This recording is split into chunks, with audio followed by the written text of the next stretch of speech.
जी बिल्कुल, आपको बता दें कि इस वक्त की सबसे बड़ी खबर है, क्योंकि सीबीआई चाह रही थी कि एसआईटी जो अभी जांच कर रही है उस पर रोक लगाई जाए, क्योंकि उनका कहना था कि हमारी एसएलपी जो है वो पेंडिंग है सुप्रीम कोर्ट में, जब तक उस पर फैसला नहीं होता तब तक स्टे लगा दिया जाए। लेकिन ऑर्डर्स अभी आए हैं और इसमें कोर्ट ने साफ तौर पर कहा है कि अभी this court found no ground to grant interim relief, यानी कि कोई भी रिलीफ जो है ना तो सीबीआई को दिया जा सकता है, क्योंकि एक्यूज के वकील भी लगातार ये कह रहे थे कि एसआईटी की जांच पर रोक लगाई जाए। कोर्ट के आदेश अभी आए हैं और कॉपी हमारे पास है ऑर्डर्स की, उसमें बोल दिया गया है कि एसआईटी की जांच पर अभी रोक नहीं लगाई जा सकती। लेकिन साथ ही एक और बात बहुत इंपॉर्टेंट है इसमें, जिसमें कोर्ट ने यह भी कहा है कि 2 इन्वेस्टिगेटिंग एजेंसी एक वक्त पर एक ही केस में इन्वेस्टिगेशन नहीं कर सकती हैं। उन्होंने बोला है कि ये स्टैच्यूटरी प्रोविजन ऑफ लॉ के अंडर परमिसेबल नहीं है। ये बड़ी खबर है। हमारे साथ एडवोकेट गगन बल हैं, उनसे अच्छे से समझते हैं। सीबीआई ने मांग की थी, लेकिन कहीं ना कहीं कोर्ट ने अभी फिलहाल कोई रिलीफ नहीं दिया है। और आज आर्ग्यूमेंट्स कितने गर्म रहे और कितनी देर आर्ग्यूमेंट्स हुए? आर्ग्यूमेंट्स तो बहुत लंबे हुए जी। आज सीबीआई के काउंसिल ने आर्ग्यू किया, कुछ अक्यूज के काउंसिल भी आए थे, उन्होंने अपनी तरफ से केस को आर्ग्यू किया। I was the council for the complainant Shri गोरा सिंह। फरीदकोट में भी गोरा सिंह जी कंप्लेनेंट थे, so primarily I had to argue the matter. State counsel भी थे हमारे और सीनियर काउंसिल हैं एक कुलविंदर सिंह जी के, वो भी काउंसिल थे।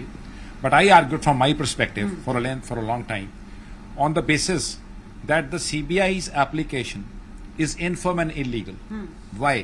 Because they were asking for interim orders, restraint orders. I prayed that restraint order cannot be passed because an investigating agency is already investigating the matter. So, and it has summed up the thing and placed on record the report under 173.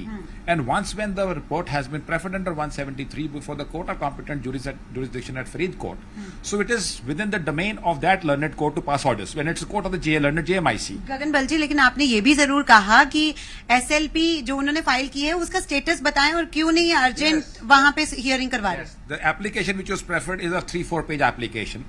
हाँ जी, ऐसे था कि ये 3-4 page की application थी। हमने कहा कि आप हमें रिस्पॉन्ड करने को कह रहे हैं, we will do it. But जो एसएलपी थी, जो रिव्यू एप्लीकेशन थी, जो उन पे ऑर्डर्स पास हुए, ऑनरेबल सुप्रीम कोर्ट में टेक अप हुई नहीं हुई, वो तो सीबीआई एटलीस्ट वो नेक्स्ट तो करें इसको, तभी हम रिस्पॉन्ड करेंगे। रिव्यू एप्लीकेशन की ग्राउंड्स क्या थी?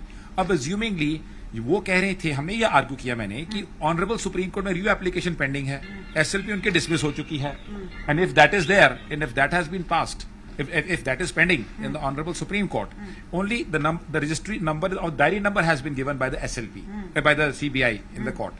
They haven't even given the number of the matter. The application number has not been given. Only diary number has been given, meaning thereby it was a number of the registry wherein it is preferred. So ना तो कोई judicial order दिया, ना उसका latest status दिया, और वहां वो पेंडिंग है। ग्राउंड क्या ली? यहां अर्जेंट एप्लीकेशन लगा दी कि यहां स्टे कर दो because that is pending. I made a submission that if at all they are asking for a stay, they are asking for a stay which eventually co-terminus with an application pending in the Honorable Supreme Court.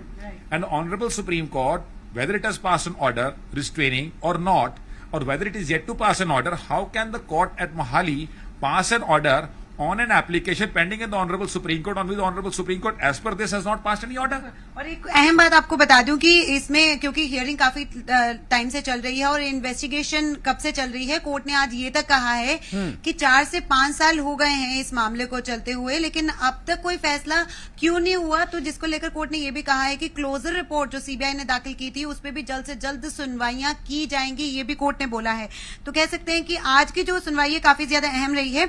आपने ये भी court में सवाल उठाए कि 4 से 5 साल तक कोई भी अभी तक इन्वेस्टिगेशन जो है मुकाम पर नहीं पहुंच पाई है। Yes, it is our plea. I took a plea that for the past 5 साल से हम कंप्लेनेंट हैं, हमारा जो हक है as a complainant, we are aggrieved, और हम तो रादर विक्टिम हैं। ऑनरेबल श्री गुरगन साहब जी की सैक्रिलेज हुई है। 5 साल से इन्वेस्टिगेशन रिपोर्ट सम अप नहीं हुई। अगर अक्यूज को असेस करके पैरामीटर्स और इन्वेस्टिगेशन रिपोर्ट और इन्वेस्टिगेशन को असेस करके जो इलीगैलिटीज हुई हैं उसको असेस करके कोई भी इन्वेस्टिगेटिंग एजेंसी ने अगर रख दी है, now it is for that learned court to take a call and decide. वहां अक्यूज का हक है, वो डिस्चार्ज एप्लीकेशन भी लगा सकते हैं अगर वो चाहें, वो honourable court will pass an order. वो जब प्रोसिक्यूशन विटनेसेस लीड होंगे वहां उनको क्रॉस एग्जामिन भी कर सकते हैं, वो अपनी डिफेंस एविडेंस भी लीड कर सकते हैं। They have provisions under the law, they have various scopes. In that very court to take a recourse. Now,